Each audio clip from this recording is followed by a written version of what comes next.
Bienvenue à ce nouvel épisode de D&D, cette fois consacré uniquement à Mad Max Fury Road. Et c'est un petit peu de la triche de dire ça parce que forcément on va parler des autres Mad Max et de George Miller en général et puis probablement de ce qu'on a bouffé à midi. Avec moi, cette fois on est trois. Alors il y a un épisode caché, hein, ça c'est l'épisode 6 je crois, et il y a un épisode 4 qui n'existe pas, mais il existe quelque part. Et on était trois déjà à ce moment-là, mais il n'existe pas. C'est pour la légende, pour plus tard. Ce soir, donc, nous sommes trois. Alex, à ma gauche, qui est, je sais pas, à Clermont-Ferrand. Tout à fait, Voilà, bonsoir. voilà, à Aix. Et Moussa, un camarade que j'ai invité ce soir. Salut Moussa. Bonsoir tout le monde. Du coup, Moussa, un camarade de longue date qui écrit, réalise, chorégraphie, fait des cascades aussi et probablement plein d'autres trucs absolument fantastiques. Mais déjà ça, je trouve que c'est pas mal. Donc, et aussi, tu regardes plein de films, Moussa, beaucoup trop. C'est ça, quand il y a le temps. Là, en ce moment, un peu moins, mais bon, là, je suis blessé, donc je vais essayer de continuer à mater des films par thématique, ce que je fais un peu moins. Mais ouais, bah, c'était l'occasion, du coup, de me refaire un peu de Mad Max, même si, comme je te l'expliquais tout à l'heure, j'ai vu seulement Fury Road et puis le 2, là, j'ai pas tout rematé. Je suis honteux. Oh non, mais enfin, à la limite, il n'y a pas de mal, et c'est ce que je te disais. De toute façon, on avait dit que c'était sur Fury Road. Et quelque C'est ça. part, c'est ce que je te disais tout à l'heure, c'est ouais, bah, c'est le même film, quoi. Ce qui est vrai et sans être vraiment vrai, mais ça, on pourra en rediscuter vite fait. Toi, Alex, Mad Max 2, tu l'as vu? J'ai Rassure-moi. j'ai vu, j'ai vu le 1 et le 2 il y a super longtemps, et tu te D'accord. doutes bien que. Enfin, je sais pas, moi, c'est pas un truc qui m'attirait forcément quand j'étais gamin. Ouais. Mhm. Après, post-Fury Road, je suis pas mal retombé dans pas mal d'extraits, de vidéos, de comparatifs, etc. Donc j'en ai revu. Je l'ai revu par morceaux, le 2, Ouais, tu l'as pas revu. récemment, mais sinon, il est très loin dans ma tête, sinon. Ah, ok. Pour ça, j'aurais dû les revoir, mais en tant que mauvais élève. Bah, c'est ça qui est intéressant. C'est vrai que ça, on va pouvoir en parler aussi plus généralement par rapport à Mad Max, mais il y a eu quelque chose d'assez phénoménal avec ce Fury Road. C'est que quand même Mad Max à la base, c'était quelque chose de très iconique dans les années 80. Fin Super. des années 70, mais plus vraiment Mad Max, c'était une des couleurs des années 80, qui est pas assez citée, je trouve, hein. On nous cite le fluo et les synthés de John Carpenter, mais on oublie beaucoup de choses qui se sont passées quand même dans les années 80. Et Mad Max c'est revenu d'un coup en 2015, après des années de galère, et ça a été une tarte dans la gueule pour absolument tout le monde, c'est-à-dire tous ceux qui avaient hissé au Panthéon The Road Warrior, quoi, Mad Max 2, qui était le film emblématique de la saga. Toi, je sais pas, Moussa, toi, j'imagine que tu l'as vu quand t'étais gamin, peut-être.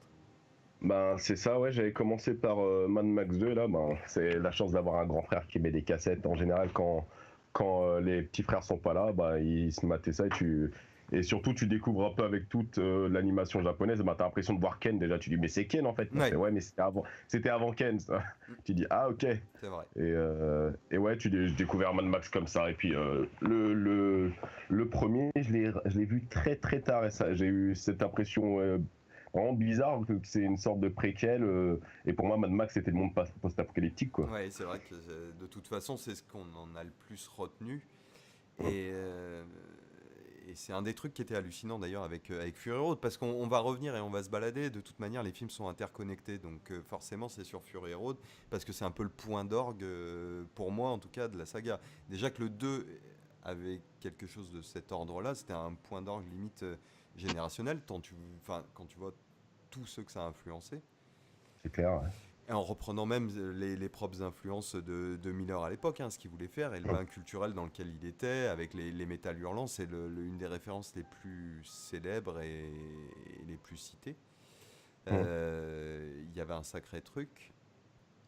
Et du coup, c'est ça, Fury Road, ça a été la même chose, mais encore plus fort. Et pourtant, c'est ça qui va être aussi intéressant à discuter. Ça fait maintenant 3 ans qu'il est sorti.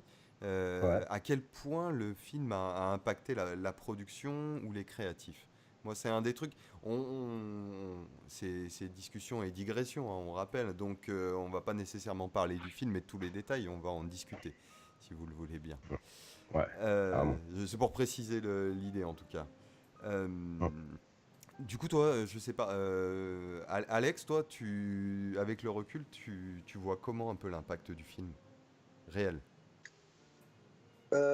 Effectivement, il y a, à la sortie, tu as eu l'impression qu'il y a eu un espèce de gros aspirateur géant de plein de gens qui ont commencé à digérer tout ça. Enfin, c'était surtout au niveau graphique. Je voyais beaucoup d'artistes visuels faire des trucs, des artworks, machin. Il y avait eu un bouquin qui est sorti aussi, que j'ai quelque part d'ailleurs, j'aurais pu le sortir, où plein d'artistes d'horizons différents ont fait un dessin dans l'univers de Fury Road. Ouais. Donc c'est plutôt très cool.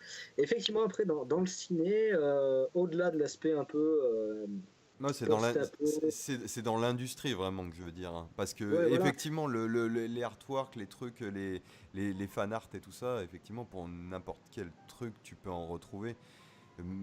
Fury Road, quand même, il a été. Je précise le truc, hein. Fury Road, il a été présenté quand même à un moment comme un game changer. Euh, Et, Donc, Ouais, bah. en réalité, 3 ans après, qu'est-ce qu'il y a. Ouais, vas-y, Moussa.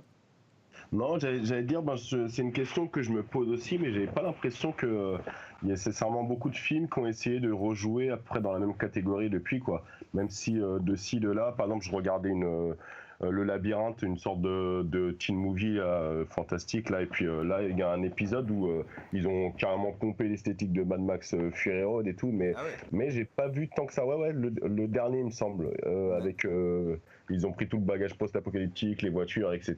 Et puis d'accord. tu sentais que ça singeait un peu, mais je pense qu'il n'y a pas grand monde qui ont essayé juste après de se dire ouais, on va essayer de faire pareil. Bon, en même temps, ça va être très bah, difficile, quoi. je pense. Alors après, bon, c'est un avis perso, mais voilà, effectivement, quand tu dis c'est difficile, euh, Fury Road, c'est quand même un truc qui a des années, des années, des années de développement, avec des mecs qui ont quand même beaucoup de bagages derrière eux. Et malgré tout ça, ça a quand même été globalement la merde pour monter le projet. Donc, et je pense que dans le Hollywood d'aujourd'hui, enfin, c'est quasi impossible de monter Mais, un film de l'ambition de Mad Max et d'avoir le temps, surtout, même si tu as l'ambition, d'avoir le temps de le faire. De le faire bien, quoi. mais L'heure où tu as des dates de sortie, etc., avant que le scénario soit écrit, je vois mal comment on peut faire un Fury Road aujourd'hui. le truc, c'est que on va quand même rappeler que Fury Road, c'est surpété de thunes. Oui, mais alors justement, je parlais pas que Ouais, niveau déjà, budget, ça mais, joue, ça joue. Ça va. mais, On peut pas, moi, je trouve qu'on peut difficilement comparer ça, à la limite, pas du tout au 1, c'est clair et net, et au Ouais, 2, limite, quoi. Vraiment très limite au 2. Mais ça se compare quand même. Le 3, non, ça a plus rien à voir. Mais c'est- c'est. c'est pas un film fait à Hollywood, Fury Road, tu vois. Enfin, il y a quand même, c'est la boîte de Miller, enfin Kennedy Miller là qui chapeautait le truc. Bon, Warner, ouais, c'est un investisseur, et visiblement, Warner casse les couilles maintenant, avec des histoires de procès, de thunes, etc. Mais c'est pas un film de Los Angeles, quoi, tu vois. C'est un Ouais, truc fait quand même. J'ai l'impression que c'est un film que les gars ont fait un peu dans leur coin, en espérant pas trop se faire emmerder. bah, ouais, ouais, c'était pas un peu les. Est-ce qu'il y a, comment il s'appelle, Thomas Tull, parce que lui, quand même, à Warner, il pesait un petit peu, mais c'est pas. Comment ça s'appelle déjà sa boîte? Atoll? Les Legendary. Legendary. ouais. Merci. Euh, Lui, il a quelque chose à voir avec ça, parce que j'ai l'impression que tout ce qui venait bien de chez Warner, il y avait pas mal de trucs qui venaient bien. Lui était en partie Je mouillé crois pas. là-dedans. Je crois pas. Non, c'est l'autre boîte, c'est Village Roadshow là, et il a rien à voir avec eux. Par contre, c'est pas impossible que ce soit l'ancien boss de la Warner qui ait lancé Et Greenlighté. enfin, et greenlighté le truc. Ouais. Est-ce que tu te C'est rappelles lui qui avait chapeauté les Washoe, etc., Ouais, etc. le... Du coup, le tour, parce que ça a été chaotique, Fury Road, le tournage avait duré combien de temps déjà? C'est 3 ans, un truc comme ça ou... Non, moins. Bah, De le production en tournage tout cas, de production, pardon. Ah, de prod. Oui, bien ça. Il me semble qu'on avait eu vent des premiers éléments de pré-prod bien en 2011-2012. D'accord. ouais, Après, c'est le, ça, le je me tournage, rappelle. Je me rappelle de quelques photos qui circulaient avec Tom Hardy et puis les nanas dans le désert. Et justement, tu te dis, ouais, bon, qu'est-ce que on n'avait aucune idée, à part peut-être la note d'intention, de faire un film course-poursuite. que j'y croyais pas. Je me disais non, ils vont. Le nombre de fois où on m'a fait cette blague et que ça a jamais été le cas, un peu comme les films. Je sais pas si vous vous rappelez à l'époque ce film japonais avec des zombies, de l'action, des gunfights et des mecs qui se battent avec des sabres. Je sais pas, ça te dit quelque chose, Mathieu? Ça me dit un De truc vaguement. Versus de Versus, Kitamura. oui, ok, oui, c'est bon. Ouais. Ok. Et ils nous avaient vendu ça comme de l'action non-stop, etc. Et puis Oui. au final, non, c'était pas le cas. Il y avait pas mal de pauses nécessaires pour expliquer Tu l'histoire. te fais chier puis, énormément, dis-le. C'est ça. Tu mets les C'est formes, ça. là. Ouais. Et The Raid aussi, on nous avait un peu vendu ça aussi, comme même Ouais. si je trouve qu'il arrive un peu en partie à tenir ça. Mais là, du coup, ce que Fury Road arrive avec là, 2 heures d'action non-stop, avec ton intrigue qui avance dedans, c'était perso du jamais vu, quoi, vraiment du jamais vu. Et peut-être que ça, justement, ça a dû être ça, cette longue pré-production, post-production, ça a été vraiment, t'as l'impression que c'était du bricolage, on va dire, dans le bon sens du terme, quoi. Ouais. C'est vraiment de l'artisanat qui a l'air d'avoir mis vraiment du temps, quoi. Mais je sais plus du tout combien de temps ça a duré. Mais peut-être 3 ans, comme tu dis, hein, entre le. Il me semble que entre le moment où ça a été greenlighté et le moment où c'est sorti, c'est-à-dire tout, hein, et la pré-prod était déjà là bien en amont. Je pense qu'il y avait déjà eu énormément de boulot qui avait été fait. Ouais, Limite, ça il avait dit, oui. parce que c'est un film, on rappelle, qui a la particularité d'avoir été storyboardé avant d'être à proprement parler scénarisé. Et le storyboard était le scénario en fait. Donc ce qui est assez... Ouais, c'est un peu inédit quand même. Les mecs se font toujours chier avec un scénario en premier. Ouais, d'ailleurs, ils ont, enfin, de ce qu'on en sait, ils ont dû écrire un scénario à texte, entre guillemets, juste sur demande de la Warner, quoi, qu'ils aient le document, Oui. à lire quelque part, quoi, parce que au final, le film était déjà designé, découpé. Ils en avaient pas besoin de ce script, quoi. J'ai pas encore fini, j'ai l'artbook justement de Fury Road. Faut vraiment que je me pose dessus, genre 2-3 heures, bien comme il faut, parce qu'il y a pas mal de textes, il y a pas mal de photos. Il est assez sympathique. Donc oui, tout était prêt, et ensuite ils ont sorti le scénar, c'était quand même... et c'était un projet un petit peu inespéré qui ressort en 2015 où je sais pas à quel point, si c'était déjà violent, la vague des remakes, reboots, numéro 2, numéro 12, c'était déjà là. Donc on avait eu Indiana Jones 4, le film qui n'existe pas, on avait eu un paquet de merde, quoi. Et c'est sorti la même année que Jurassic World, premier du nom. Ah ouais, c'est ça, t'as raison. C'était 2015, je trouve qu'on a eu une année sympa. Il y a eu Jupiter Ascending. Ouais. Qu'est-ce qu'il y a eu d'autre? J'ai bien aimé le dernier Michael Mann Hacker qui était sorti en février, il me semble. Yes. Qu'est-ce qu'on a eu d'autre? Il me semble qu'il y a eu 2-3 films comme ça. Il y avait eu Tomorrowland juste après maintenant. C'est ça. Ouais. Ce Toadette Tomorrowland. Et ouais, mais je voulais pas le dire parce que je savais que déjà c'était de la chiasse, et surtout il y avait eu Crimson Peak. Tu l'as vu, Alex? Allô? Oui, tu m'entends? Ouais. Ah oui. Ok. On t'a perdu sur la fin. Ah pardon. Je disais, il y a eu Crimson Peak. Aussi, voilà. Ouais. Il y a eu Crimson Peak aussi. Et je demandais à Alex. 2004. Ah, mais j'ai eu un. Ah là là là là. Terrible, ça nique. Ça nique pas vraiment la VOD, mais un petit peu quand même. Je me prends une chute internet, et oui, tout ça est vécu, les aléas du direct, c'est magnifique. J'ai perdu un peu d'image. Mais bref, 2015 était une très bonne année. C'est Gravity? Non, 2013 Gravity. Ouais. Déjà. Il y avait eu un écho un peu 2013-2015, parce que 2013 quand même, ça a été une super chouette année.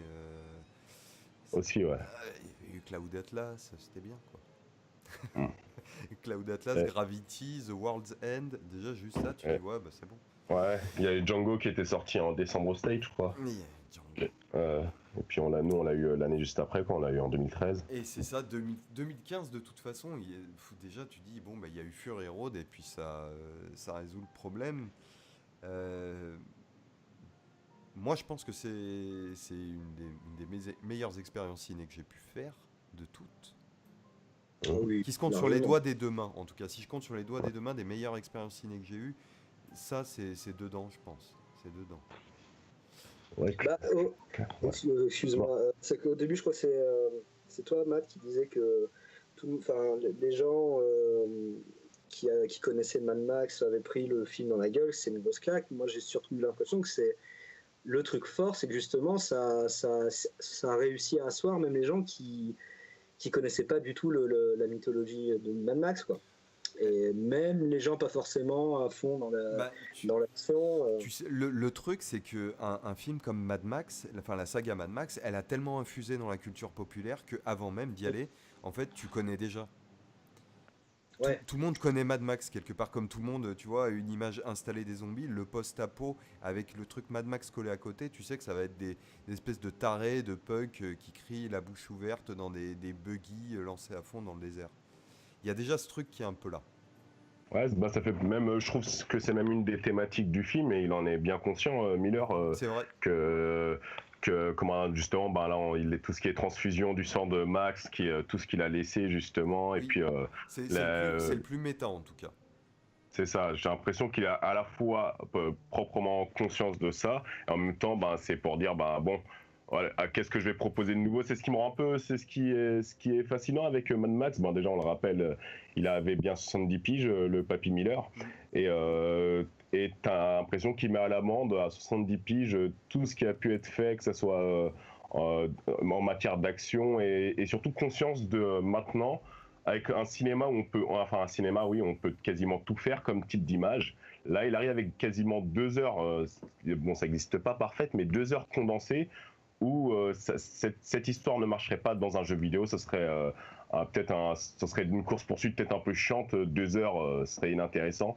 En série, cette histoire ne marcherait pas, mais là, c'est 2 heures qui marchent parfaitement pour un film, et c'est quelque chose qui est je trouve assez ouf et de la part de Miller. Et donc, je me suis un peu perdu. Non, mais c'est ce que c'est ce que tu disais, c'est que le gars, il a fait un truc qui est presque audacieux maintenant, c'est-à-dire faire un film et pas une série. C'est vrai que moi, plus j'y repense, hein, moi j'aime bien ces merdes de Marvel et tout, je les regarde malheureusement. On a tous nos péchés mignons. Mais putain, à chaque fois quand même, cette frustration quand tu mates le truc, tu fais, mais c'est même pas des films, ce machin, c'est juste un épisode d'une série. Pas folichonne quoi, mais tuné.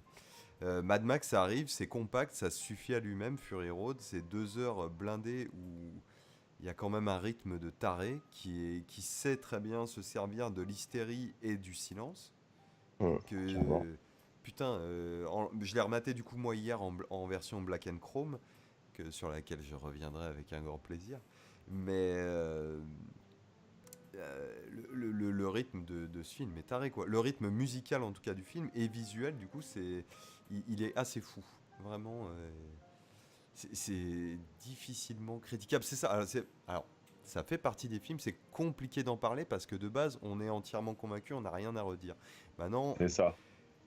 l'idée, c'est plutôt de pouvoir tricoter autour de tout ça, quoi. Donc, Mm.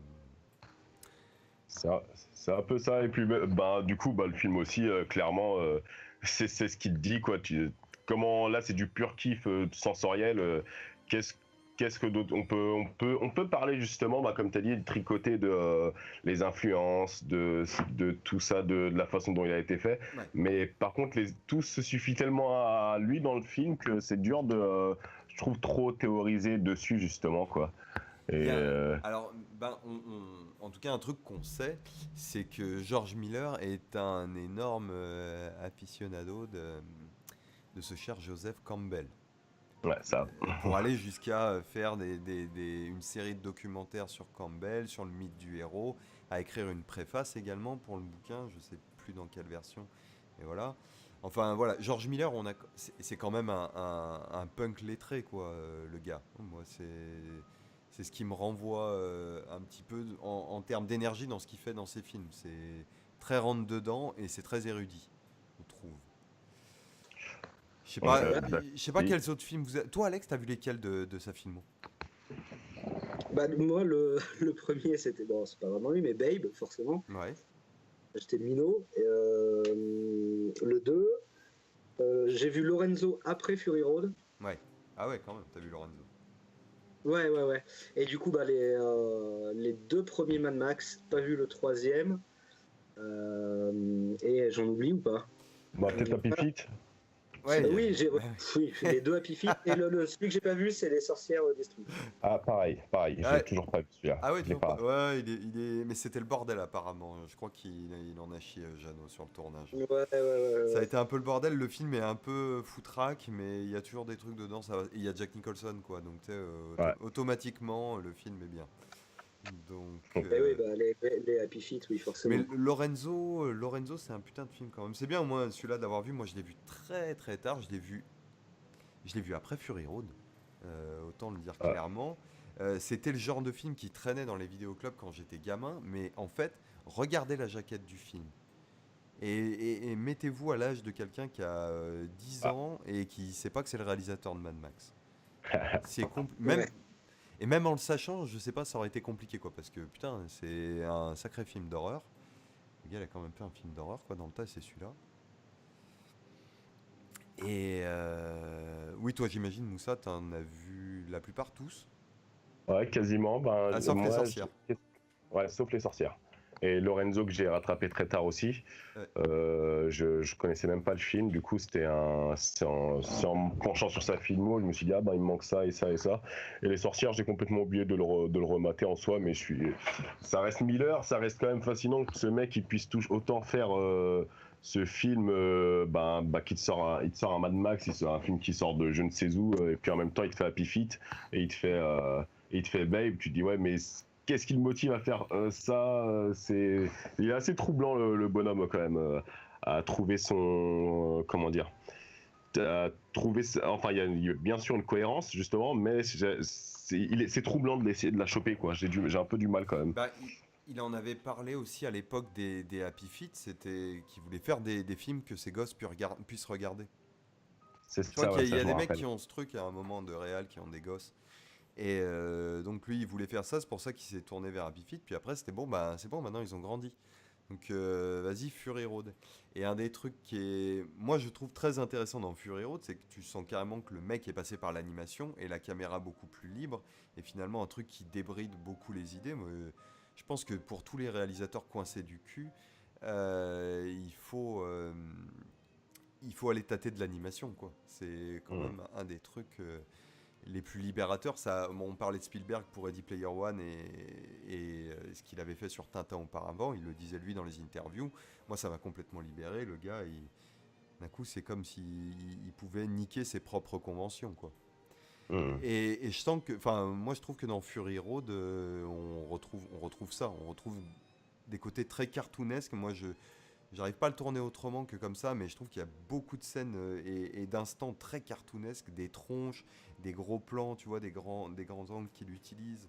La manière qu'il a de se servir des couleurs, ce qui fait que pour moi c'était une déception de le voir en noir et blanc, c'est parce que les couleurs, c'est quand même un des meilleurs trucs qu'il y a dans ce putain de film, quoi. C'est très très très chatoyant. Ouais, la scène de la tempête aussi, hein.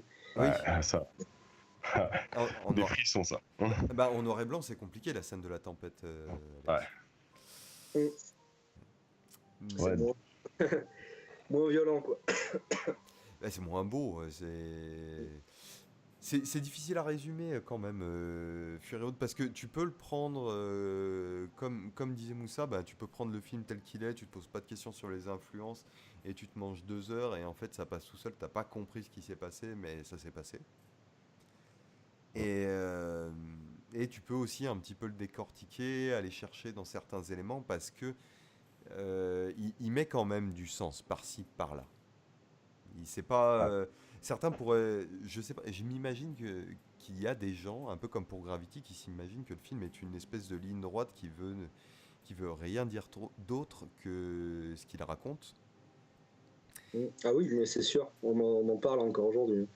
De Fury Road. Mais ouais, pour ça on disait théoriser, ça sert, enfin le film se suffit à lui-même.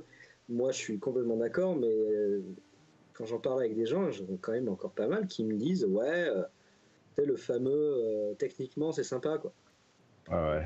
J'ai l'impression que le film leur a rien raconté, donc je sais pas si c'est si évident que ça en fait. Quand tu te poses le film et que tu le regardes du début à la fin comme ça, tu te dis ouais bon c'était cool, c'était dans ta gueule, mais qu'est-ce que ça raconte quoi. Ouais, c'est ouf. C'est ouf, hein, comme quoi, les Bah, mecs, tu peux. comme Gravity, comme Avatar. Ouais, ouais. Pourtant, moi, je suis. Ah, Excuse-moi, Moussa, vas-y. ouais, je t'en prie. Non, juste par rapport à cette remarque, justement, j'ai l'impression qu'il y a aussi une grande incompréhension sur ce que c'est un scénario sans faire le mec péteux, quoi. Mais c'est vrai que la différence entre une histoire et un scénario est là, justement, chaque événement, et c'est pour ça que tu disais justement qu'il a été storyboardé le film, comment dire, de A à Z, et que un scénario, c'est tous les éléments qui s'articulent et qui mènent à un autre moment. C'est-à-dire Max sa main qui est coincée par le volant, avec Splendid qui essaye de le libérer, puis Splendid qui meurt à cause de ça, et puis on va dire toutes les répercussions que ça a sur le groupe, sur les personnages, et c'est du scénario pur, quoi. C'est vraiment du scénario, et c'est de la sensation. Ouais. C'est de la sensation, on est impliqué à l'intérieur, et c'est ça du scénario, quoi. Mais j'ai l'impression que tout le temps, tout le monde confond avec une histoire. Il n'y a pas d'histoire. Il n'y a pas d'histoire, il se passe rien. Mais il se passe tellement de trucs en fait que vous remarquez pas du tout. Et j'étais surveillant dans un collège et je l'avais passé à des mômes le film et c'était hyper intéressant tout ce qu'ils en sortaient justement. Ouais. On arrêtait et puis toutes les 20 minutes il me semble j'arrêtais le film et puis je discutais avec eux et je voyais que tous les éléments qui captaient dans l'univers et que le scénario suffisait à tout expliquer sans qu'il y ait un mec qui est là, il fait ouais, nous les Warboys, on est ça depuis qu'on est petit, on est capturé. Il captait ça directement, le môme. Il fait ouais, ils sont où les enfants de ces soldats? Pourquoi il y a ci? Pourquoi? Et directement, ça fait partie de tout ce que Miller raconte et c'est ce qui est assez ouf avec ce film. C'est qu'il n'a pas besoin de trop parler pour qu'on comprenne ce monde et pour qu'on puisse l'appréhender. Carrément, enfin, ça fait partie des gros points forts du film. Je sais pas toi Alex, ce que tu as pensé de la DA et de tout comme le film se racontait, je sais pas, par les costumes, par les traditions, par les manières de parler. Bah ouais, c'est que t'as une espèce d'évidence en fait, une fois que t'es rentré dans le film. Il y a 10 minutes au début où tu te demandes ce qui se passe, etc. Tu vois qui est qui, tu essayes de caler un peu dans ta tête les rapports de force qu'il peut y avoir, etc. Puis dès que Furiosa quitte la citadelle, à ce moment-là, dans le film, c'est bon, t'as à peu près tout. T'as les épouses, t'as Immortan Joe, t'as la flotte, t'as tout ça, et du coup, tu peux appréhender le film tranquillement. Oui. Effectivement, après, quand t'as les Warboys qui commencent à se peindre la bouche et à crier Witness, sur le moment, tu dis qu'est-ce qu'il fait, et puis bon, il y en a un qui fait ça, qui se suicide, t'as compris. T'as compris comment ça marche. Eh oui. Et du coup, c'est marrant quand on me dit ça raconte quoi, etc. Je sais pas si c'est des gens qui ne voient pas ces trucs-là, c'est des gens qui attendent qu'on leur dise un truc, ou est-ce que c'est des gens qui le voient, qui le comprennent, mais qui ont besoin d'autre chose. Je sais pas.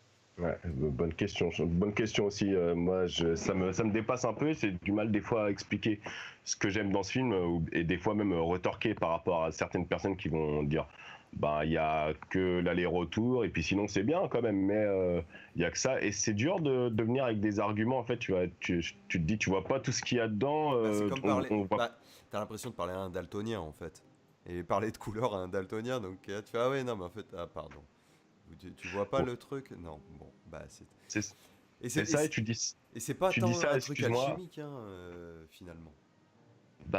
Ouais, oui, comment ça, c'est pas ton truc alchimique? Eh ben, je veux dire, c'est pas une formule magique qu'il Ah oui. applique en fait Miller dans son film et dans son scénario, dans sa manière de raconter. Je trouve qu'il a un déroulement très logique en fait dans tout ce qu'il montre. Mais il faut regarder le film qu'on est en train de te montrer.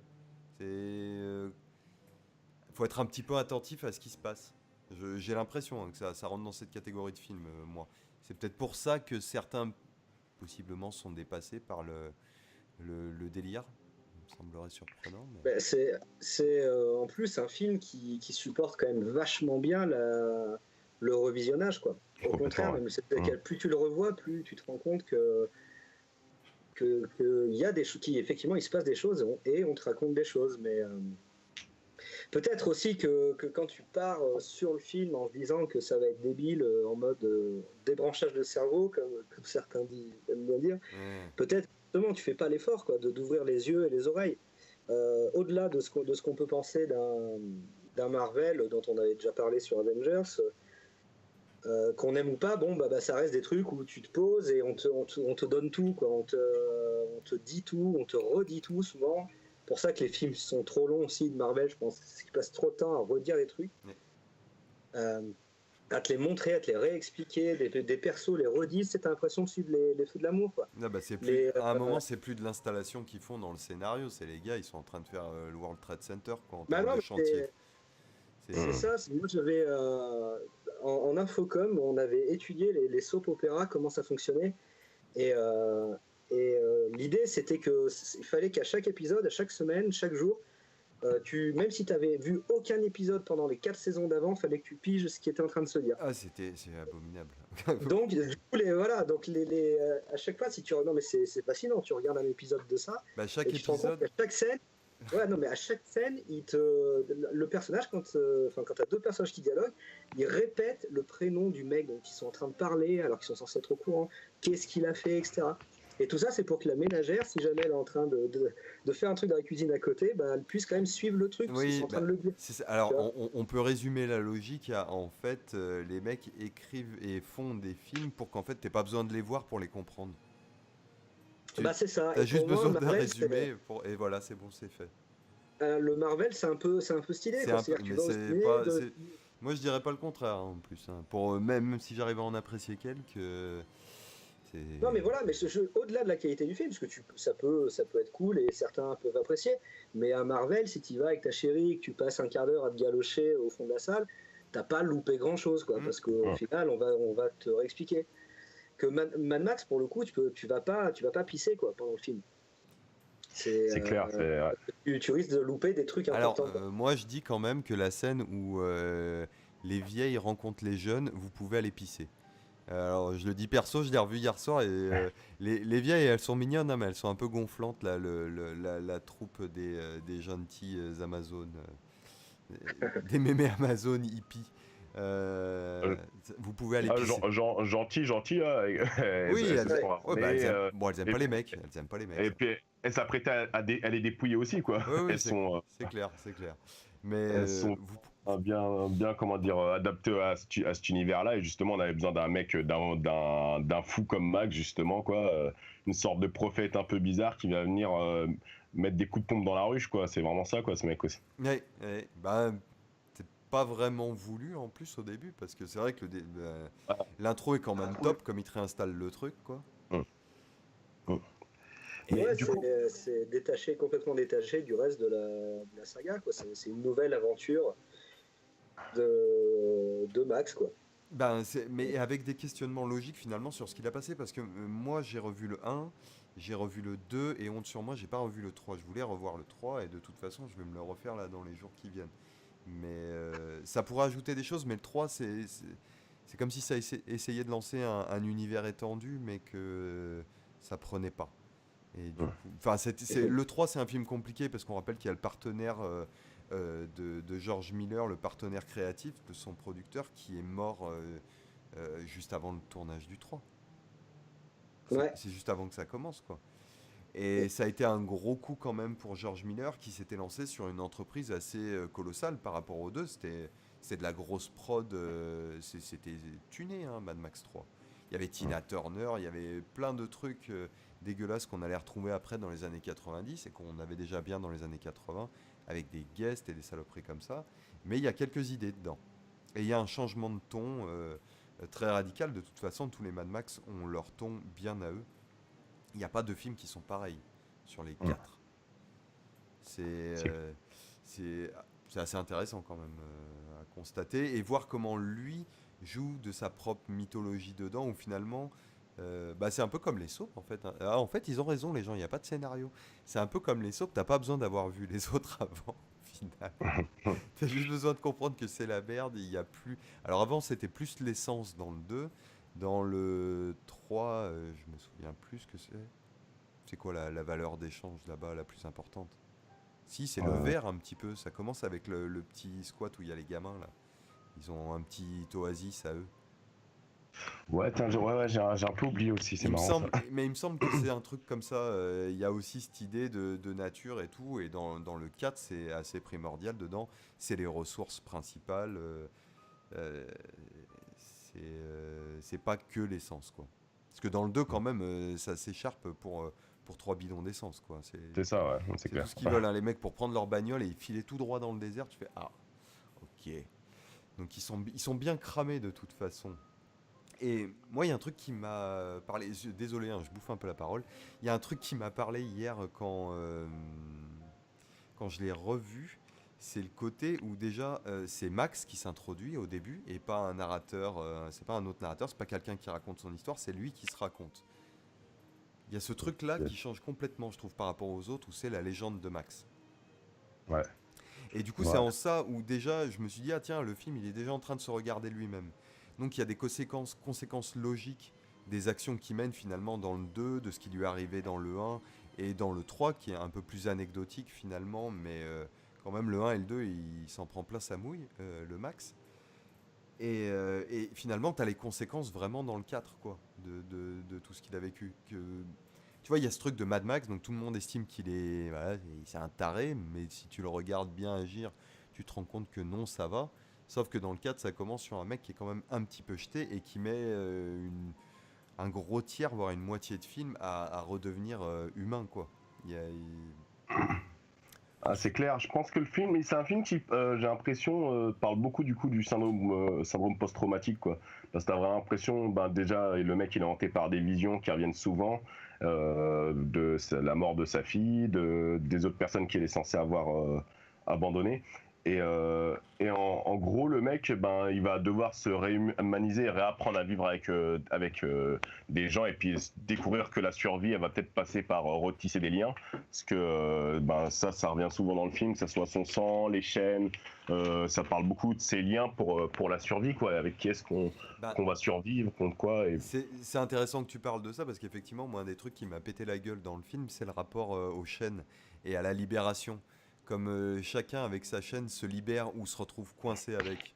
Il y a ce truc dans le film qui traîne, c'est avec Nux qui saute de la bagnole sur le camion et c'est sa chaîne qui se coince dans le truc et il se viande Ouais. comme une grosse merde alors qu'il devait vivre son grand moment, sa grande accession, voilà là. Et t'as bon, on spoil, hein, sans balèque si vous l'avez pas vu, c'est cool, hein. Il y a Furiosa qui plante son bras, donc qui est déjà sa chaîne à elle qu'elle porte parce qu'ils ont ces chaînes qui portent physiquement dont ils se libèrent tout le long. Elle, c'est avec son bras qu'elle colle dans la gueule du bonhomme. Max, il y a tout ce truc avec Max qui est pieds et poings liés, qui a un masque sur la gueule, une chaîne qui le relie à un autre gars avec en plus un tube qui lui pompe son... Enfin, il y a tous ces éléments-là qu'on peut prendre d'un côté symbolique, hein, c'est une des lectures du truc, mais moi j'essaye de tout prendre au premier degré en fait dans le film. Comme si déjà en soi le film au moment où il est tombé et comme il était fait, t'avais l'impression que tous les astres s'étaient alignés et que c'était le bonheur parfait. Et quand tu le revois 3 ans plus tard, tu te rends compte qu'en fait oui c'était bien ça, les astres s'étaient parfaitement alignés et c'est le bonheur parfait ce film. Mais je me suis paumé en chemin, pardon. Euh... Fury Road. Bref, je disais que Mad Max Fury Road c'était super bien. C'était ça que j'étais en train de dire, il me semble, d'une manière tout à fait alambiquée. Donc on conseille à tout le monde, ceux qui l'ont pas vu. Je pense qu'il ne doit pas rester grand monde qui l'ont pas vu, quoi, ce film. Ouais, je pense. Non, je sais pas. Je sais pas. Peut-être ça n'a pas parce que ça a marché, mais ça n'a pas été un carton cosmique. Ah ouais, 500 millions, quelque chose comme ça. Même pas. On est ah ouais. Ouais, j'avais regardé les chiffres tout à l'heure, 378 millions. Ah ouais, merde. Ouais. Moins que Pacific Rim, genre. Probable. Ouais. Pacific Rim, il avait passé les 500, il me semble. Après, c'est un rated R aussi, Mad Max. Donc, aux États-Unis déjà, il est moins, tu vois, il a un peu moins de salles, mais effectivement, c'est pas non plus c'est pas un carton monumental. Et puis après, il y a plein de gens, je pense que ça n'intéressait pas, tu as vu la bande-annonce. Alors, la bande-annonce, la première bande-annonce qu'ils avaient lâchée là, au Comic-Con, c'était 1 an avant en plus. Hein. Ouais, c'est pas ce qu'il y a un an. Plus d'un an avant. Ouais. On a tous vu ça, on s'est dit voilà, mais qu'est-ce qui va se passer quoi. Ouais. L'attente était longue. Et la réponse était à la hauteur. Ah bah ouais, c'est ça qui est fou. Coup, c'est ça. Ouais, avec autant d'attente et autant de. Pour une fois, le marketing était bien pensé. Les bandes étaient cool, les affiches étaient cool. Là, enfin, plus les attentes sont hautes, en général, plus les chances de déception sont grandes. Mais Mais là, non, quoi. Enfin, moi, après, j'ai du mal à en parler intelligemment de ce film, parce que moi, c'est vraiment. Ça a remis l'église au milieu du village, comme on dit. forcément. C'est vraiment. Je suis allé voir ça avec un ami, tu vois, et lui, il a fini en pleurs. Alors, tu pleures jamais devant les films, tu vois, mais il a fini en pleurs, pas par rapport à ce que le film te raconte, quoi, mais en mode, ouais, c'est quoi ce film? T'as l'impression que tous les corps de métier se sont rejoints pour faire le film ultime, quoi.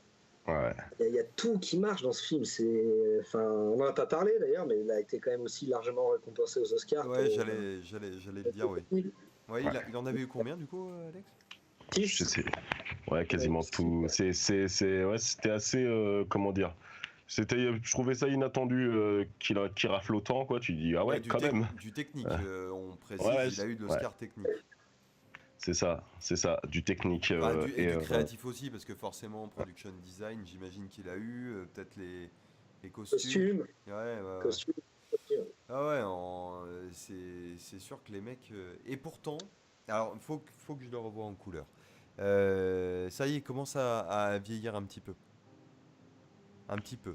Il y a des films qui vieillissent difficilement. Tu retrouves un ou deux plans au milieu où tu te fais ah ça fait vieux. Tu vois genre Jurassic Park. Mhm. Jurassic Park, je trouve que c'est un film bon les Dents de la Mer peut-être un petit peu plus, mais pas tant que ça hein, si tu regardes bien. Il y a deux Ouais. trois films comme ça qui sont indémodables, intemporels, certains pourraient dire. Et celui-là, j'ai l'impression que il a pris sa petite teinte d'âge, mais du coup tu te fais ouais mais ça bouge pas. Ça bouge pas Ouais, c'est quoi. ça. Bah, c'est drôle d'ailleurs par rapport à ça. Il y a des choses qui se sentent par rapport pendant des fois des cascades. Et quand tu regardes les making of, etc., tu vois qu'ils le font vraiment, qu'il y a pas mal de choses qu'ils font vraiment. Et des Oui, fois, tu as l'impression que c'est de la pareil. synthèse. Oui, Et, j'ai entendu ça. c'est marrant, c'était qui? C'est Kassovitz là qui est en train de critiquer un peu les remakes, etc. Et puis bah, il critiquait Mad Max en disant qu'avant les mecs ils faisaient tout, comment dire, ils faisaient tout avec des êtres humains. Maintenant, ils reviennent faire Mad Max, ils reviennent niquer Mad Max en faisant un Il avait film sorti ça quasiment que lui. en image synthèse. Ouais. Ah, mais putain, mais comme si j'avais pas assez de trucs pour insulter Kassovitz au quotidien, quoi. Tu me rajoutes ça. Ouais, bah ça, ouais, crétin. Euh, Bah, je pense que l'effet où on a l'impression de voir de la synthèse sur certaines cascades aussi.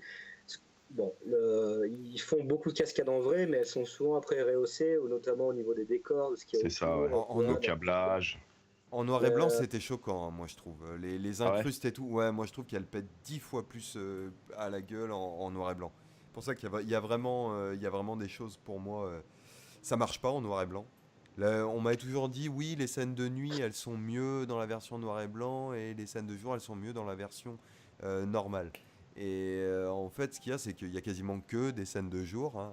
Faut s'en rappeler de ça. Donc, si c'est mieux du côté des scènes de jour, bon bah, la version en couleur est beaucoup mieux et on peut très bien supporter une nuit bleue complètement, on va en dire un film d'animation quoi. On est plus sur Mm. un terrain en termes esthétiques et pictural, on n'est pas dans un film qui cherche à faire du réalisme ou que sais-je ou mes couilles. On est dans une BD en pleine vie. Voilà. C'est ouais, ce que mais devrait être très souvent le Cinoche, d'ailleurs, s'ils se lâchaient un petit peu plus, les mecs. Ou s'ils avaient assez d'idées. Après, on va pas demander à tout le monde de faire ça, mais Ah, ça c'est clair. là, tu dis, vous avez une sacrée toile pour peindre dessus, et vous faites un petit peu toujours les mêmes trucs, quoi. Vous y avez collé un miroir tout pourri, et on se tape des trucs absolument gerbants. Voilà, mais pardon, vieux con un petit peu ce soir, mais il faut un petit peu rappeler quand même que les films, c'est de la merde, sauf Mad Max. Euh, du coup, premier film numérique shooté enfin, premier film numérique de son chef-op. ok. D'ailleurs, c'est assez ouf. John Seal, ouais, qui était déjà à la retraite en plus, et du coup, il est venu filmer ça et il avait jamais shooté en numérique jusqu'à Fury Road. Comme quoi.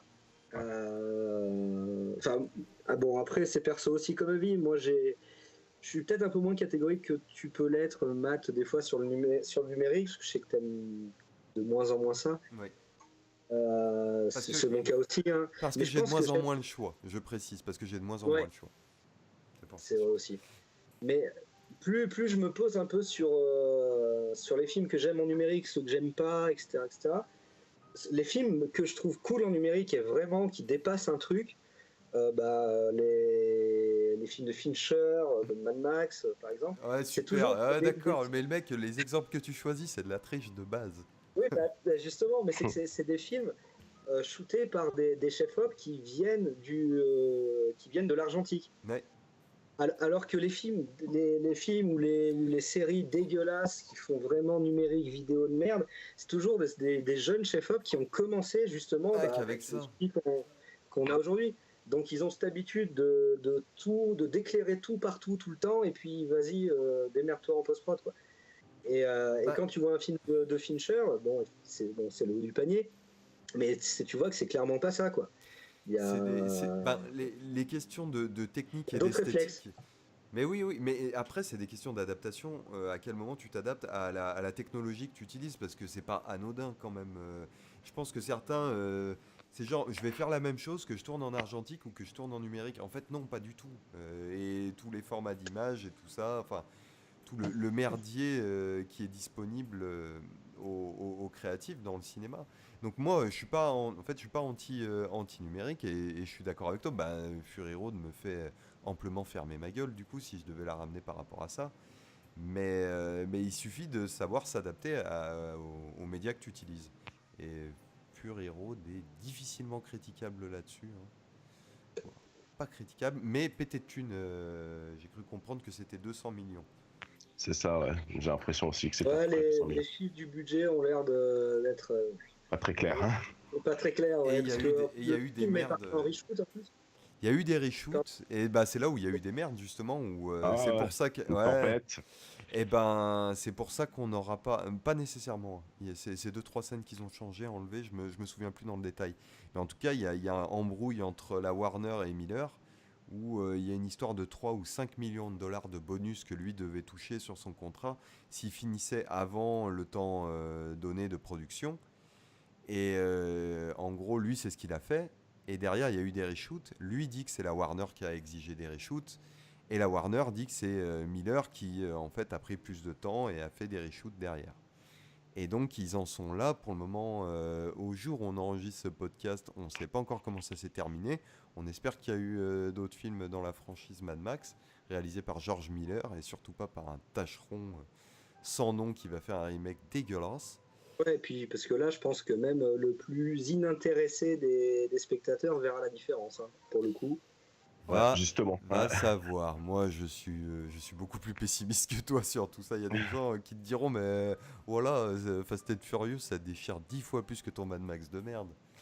Bon, c'est pas un concours de quéquettes, mais je pense que il y en a qui gamellent les films comme des M&M's, hein, ils s'en tapent. C'est sans dire c'est réservé à une élite d'esthètes qui Ah bah non, au contraire même. bah je trouve, hein, mais visiblement limite ça devient un truc de péteux quoi d'apprécier Mad Max.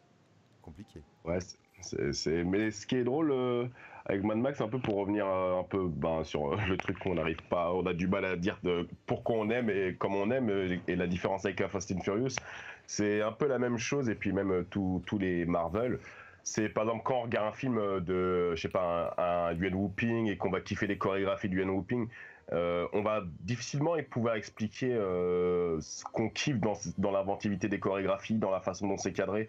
Et puis il y a d'autres personnes, filmer de l'action, c'est de l'action. Donc un mec qui bouge, la caméra qui bouge, ça fait la bagarre, c'est bon quoi. Ils font. Et là, Mad Max, c'est justement le fait que ça soit bien fait. C'est bien vu partout quoi. Et donc c'est la grosse différence avec un Fast and Furious où il n'y a même pas de point de vue dans l'action quoi. Il n'y a pas de point de vue, tu sais pas ce que ça raconte, il n'y a rien du tout. C'est tout des trucs faits en fait le souci avec beaucoup de films modernes. Et là je suis tombé sur un documentaire que je recommande à tout le monde qui s'appelle De Palma.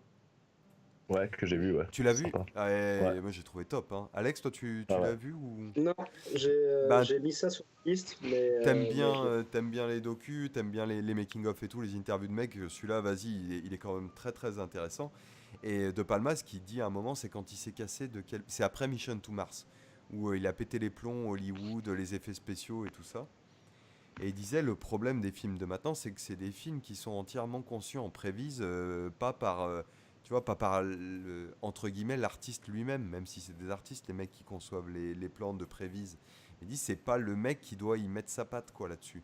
Et le problème, c'est que ça, une fois que c'est posé, ça va conditionner tout le tournage et tous les plans qui vont être faits. Et du coup, ça manque énormément d'âme. Et derrière, les gars compensent en général. Moi, ce qui me dégoûte de plus en plus, j'arrive plus à mater de films, de moins en moins, c'est que c'est ce montage dégueulasse à la serpette où t'en prends plein la gueule. N'importe quelle scène d'action est surdécoupée, incompréhensible et anti-spectaculaire.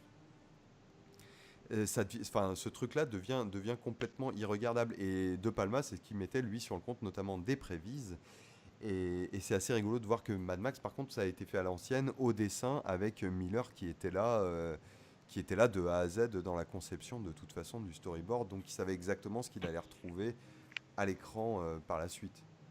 Bah, après, sur ce qui a pris énormément de temps pour Mad Max aussi, sur la prod, c'est la post-prod, du coup, c'est le montage qui sont retrouvés avec énormément d'heures de rush, notamment à cause du chef-op qui, lui, voulait shooter à plusieurs caméras, alors que Miller, lui, il tournait une caméra, il sait quel est son angle, etc. Alors après, donc, de l'aveu de Miller lui-même, ça l'a sauvé sur certaines grosses scènes d'action. Mais donc la monteuse s'est retrouvée avec tout ça à regarder. Apparemment, ça a pris déjà beaucoup de temps juste pour savoir ce que tu avais comme matière.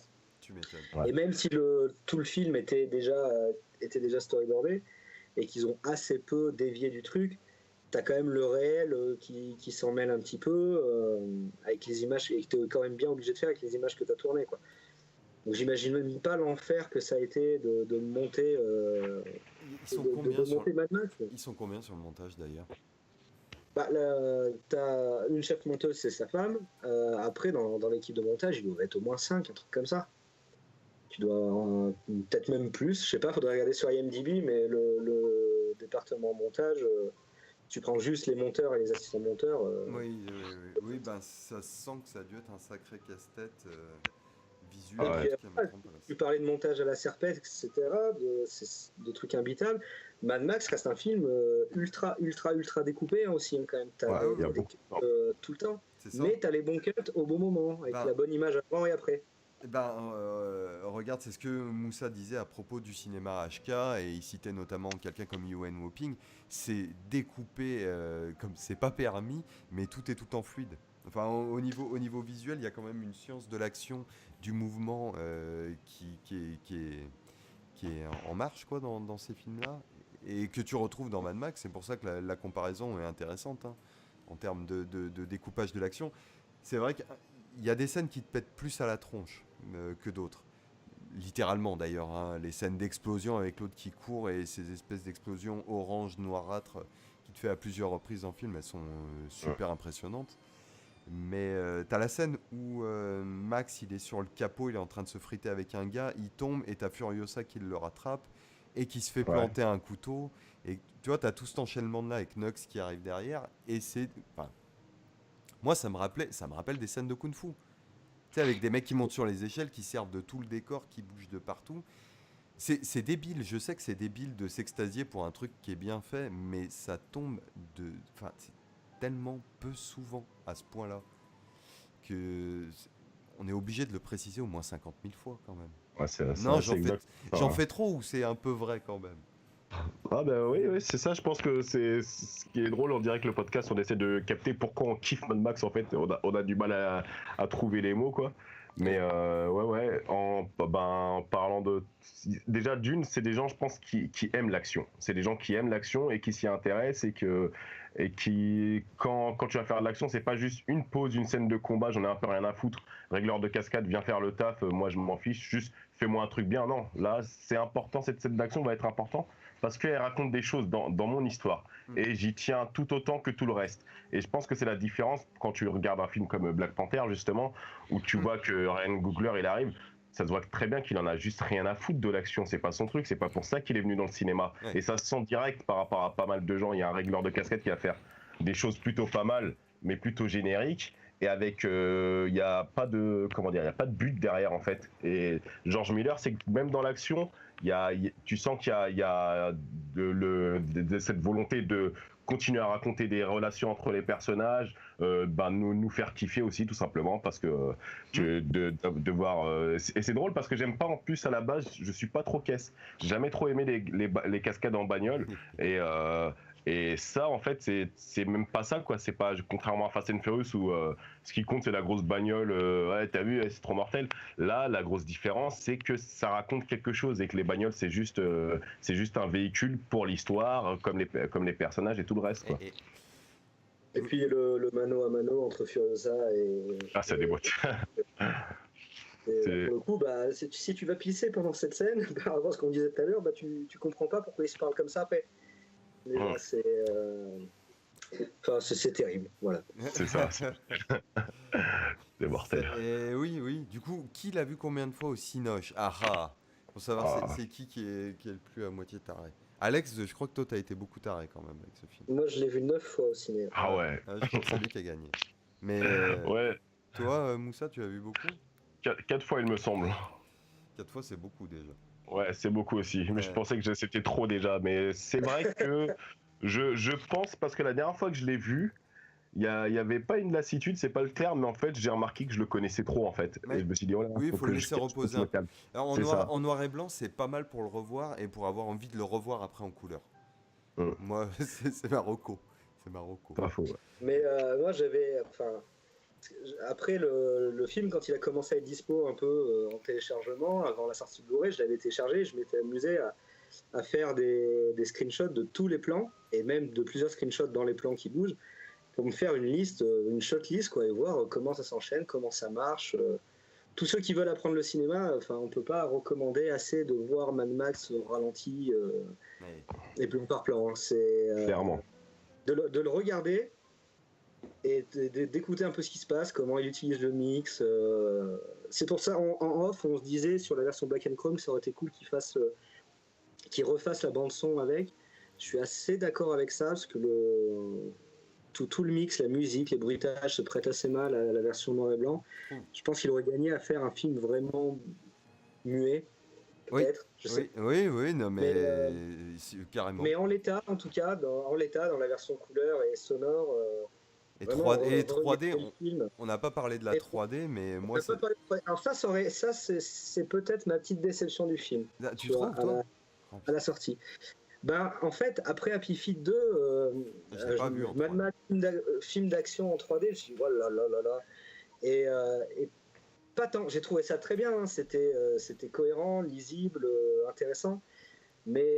Et puis même lui, je pense qu'ils n'ont pas été de leur côté aussi loin qu'ils l'auraient voulu. Il y a eu pas mal de problèmes dans la pré-prod. Il faudrait que je retrouve le lien, si tu veux le poster quelque part dans la description de la VOD YouTube. Mais il y a une conférence de John Seal, le chef-op, qui te parle du tournage et surtout du pré-tournage, des tests qu'ils ont fait. Et ils ont fait au départ, le film était censé être tourné en 3D native. Ouais. Avec des caméras qu'ils avaient créées pour Happy Feet 2, pour les scènes live d'Happy Feet 2. Ok. Et au dernier moment, ça s'est pas fait. Et ce truc au final, on shoot au dernier moment en 2D et on convertit après en 3D. Ouais. Je pense que du coup, ils sont pas allés aussi loin que prévu dans le relief. Je pense. Possible. Peut-être pas. En l'état, tu peux pas dire que. Enfin, c'est quand même déjà cool, moi je trouve. Même pour quelqu'un qui n'aime pas spécialement la 3D. Ça fait partie moi je trouve parce que moi j'aime beaucoup la 3D et je suis tout le temps déçu. Là même les Indestructibles 2, j'étais déçu là dernièrement. Je trouvais à 1 ou 2 plans près, c'était assez décevant. Les films ont levé le pied sur la 3D. Celui-là, sans aller à fond, il arrive quand même à poser 2-3 plans avec de la profondeur. Enfin, rien que le plan d'intro, bordel. Le plan d'ouverture. Le plan d'ouverture en 3D, moi j'étais heureux, hein, j'étais dedans. Il me manquait, moi de toute façon, comme la plupart des films, il manquait que du HFR. Pour rendre le truc. Le problème d'un film comme Mad Max en 3D, je pense, c'est que si t'es dans. Ça a été mon cas la première fois, c'était aussi pour ça. Mais j'étais à Clermont, et puis 90% des autres salles, la 3D n'est pas optimisée, elle n'est pas ultra bien projetée, et tu as toujours un peu ce qu'on appelle du ghosting, tu sais, où tu revois les endroits clairs de l'image, tu les vois en double ou en triple. Et dans un film comme Mad Max, où l'œil et le cerveau sont déjà tellement sollicités, si en plus de ça, en plus de la 3D, tu leur files des petits défauts à droite à gauche qui clignotent, je pense que c'est vite la merde. Moi, les Indestructibles 2, la 3D en elle-même, effectivement, m'a pas renversé, mais je l'ai vu dans une salle où j'ai jamais fait une projection d'aussi grande qualité, soit au niveau du son ou de l'image. Je suis allé à Lyon, Oui, j'ai dans cru la salle comprendre que d'Opti. t'es allé dans Ah oui, mais ça y est, t'as un contrat pour signer avec eux, parce que j'ai cru comprendre que t'étais fait ta soirée bourgeois. Vas-y, explique-nous. Non, Explique-nous. c'est que je voulais voir les Indestructibles 2 juste à la base. Moi, J'allais à Lyon moi, pour j'ai vu une en vidéo, vidéo. j'avais envie de te cracher à la gueule. Où t'étendais tes Ah, le pieds, truc avec les sièges. Ah ouais, ouais, je me suis dit, mais qu'est-ce que c'est ces bourgeois? Ah ben alors ça, Laissez le j'y allais cinéma au vraiment. peuple, bande de bâtards. Ça, je l'ai pas du tout, pas du tout pour les sièges. Hein. Mais du coup, c'était combien la place dans ce truc-là? Ah, mais t'arrêtes, t'as peine pas envie de savoir. Si, on balance. 18 balles, mon gars, 18 balles. 18 balles. Remarque, je me suis déjà fait refaire le fion comme ça avec des séances IMAX. Ouais. Hein, donc, Ouais, voilà, en IMAX, on n'est pas loin de ces prix. c'est Par ça. contre, effectivement, tu rentres dans la salle, tu te dis, les gars, vous avez intérêt à faire ça propre, parce que sinon. Et nickel. Et vraiment, c'est très bien. Les couleurs, le Dolby Vision, c'est assez impressionnant. L'Atmos, on commence à être habitué et tout. Donc, c'était vraiment une putain de salle. Mais le premier truc que je me suis dit en sortant, je me suis dit, c'est con que Fury Road soit pas sorti dans ce format-là, quoi, avec ces salles dispo. Parce que là, la 3D, tout, le son, ça aurait été mortel. Ouais, mais je pense, en tout cas, moi je sais que c'est comme ça que ça va vieillir, c'est que la manière dont est sorti Fury Road et comme il a été projeté dans cette version 3D ou cette version 2D, ça sera la préhistoire bientôt, avec Cameron qui se ramène avec son Avatar 2 et qui veut foutre la merde. Tu vois, je pense que ça sera enregistré comme ce genre de projet, comme justement moi, ce que je peux en partie regretter, vu que je suis un fossile, c'est que je voyais beaucoup de projections en 35 mm avant, Seven en 35 mm ou Fight Club en 35 mm. C'est pas comme maintenant ces espèces de Blu-ray upscalés qu'on nous balance au cinéma. C'est pas la même chose, je suis désolé, vieux, mais c'est pas la même chose. C'était quand même mieux en péloche. Et je pense que le charme de Mad Max, de ce que c'était par rapport aux prochaines projections, peut-être que certains diront exactement la même chose. Ça va marquer par un côté nostalgique, ce qui il va marquer une époque, je pense. Il sera intemporel comme un. Moi, le truc, j'allais casser les couilles à tout le monde, parce qu'il y en a plein qui n'allaient pas le voir. Moi, je l'ai vu 5 fois en même pas une semaine. Donc, moi, j'ai dit nick, et puis après, je sais plus combien de fois je suis allé le voir, 2 ou 3 fois derrière. Je ne sais. Pas 9. Je crois que 9, non. Je dis, je veux m'en garder quand même un petit peu pour la maison. Et le truc qui était. Merde.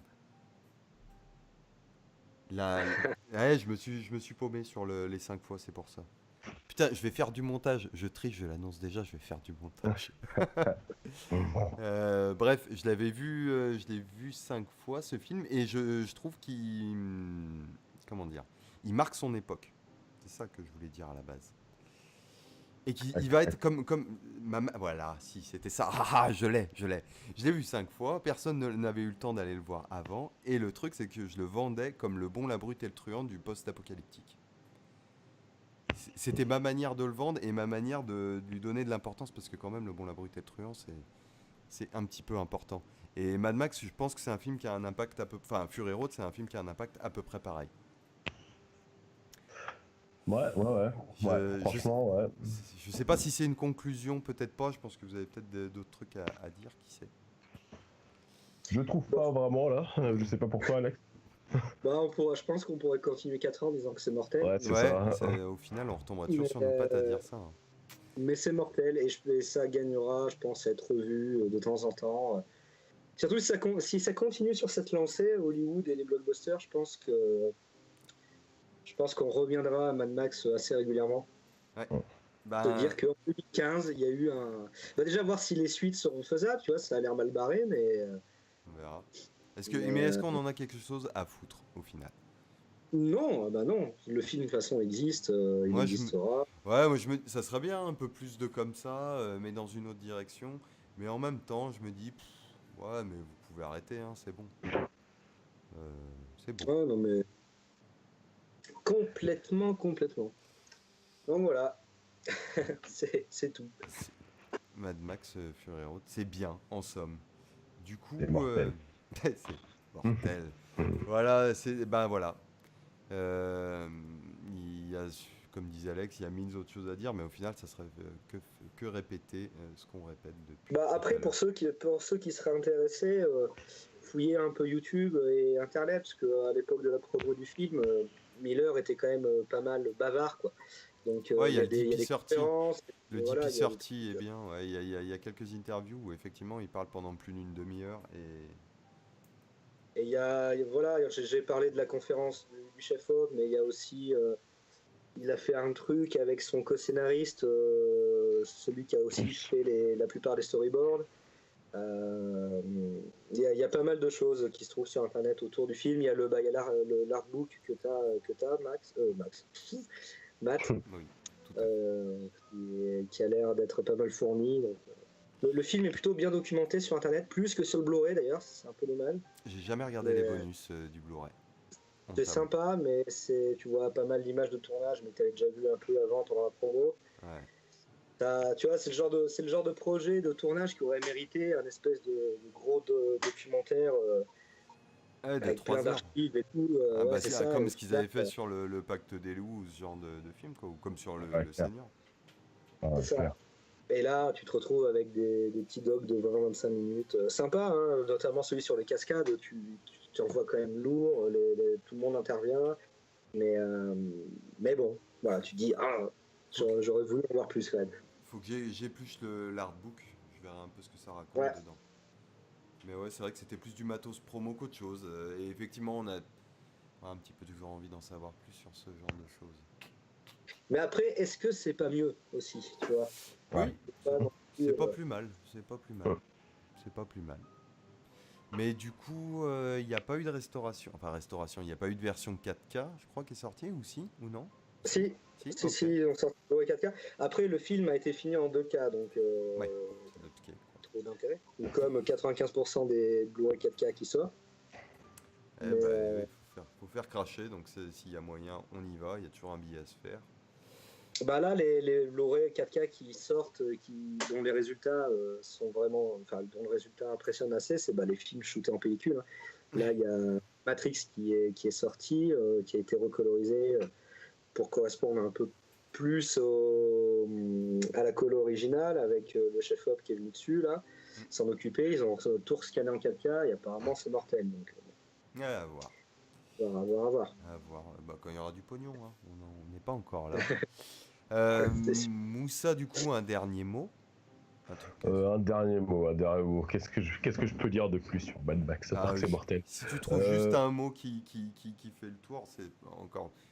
T'es le plus fort. un mot, un mot qui fait le tour, non, je n'arriverai pas. Mais après, c'est ce que tu as dit sur un film qui va faire date, et c'est vrai qu'il est même dans un terme un peu plus nostalgique, tu as l'impression que on n'aura pas ça avant un petit moment. Et que, avec la transformation d'Hollywood, la mainmise de Marvel, c'est vraiment ça, c'est un film extraterrestre qu'on a eu la chance de voir. Et s'il y a une suite, ça serait cool quand même. Ce C'est serait clair. cool qu'ils nous surprennent encore avec quelque chose d'autre, comme là, je m'attendais pas du tout à ça, qu'ils puissent encore nous surprendre si possible. Ça me semble Voilà. pas mal et très optimiste. Et il faut toujours terminer sur de l'optimisme. Du coup, c'est pas de mal à veille, hein, vous l'aurez compris, mais qui sait, sur un malentendu, voilà, on a eu Fury Road.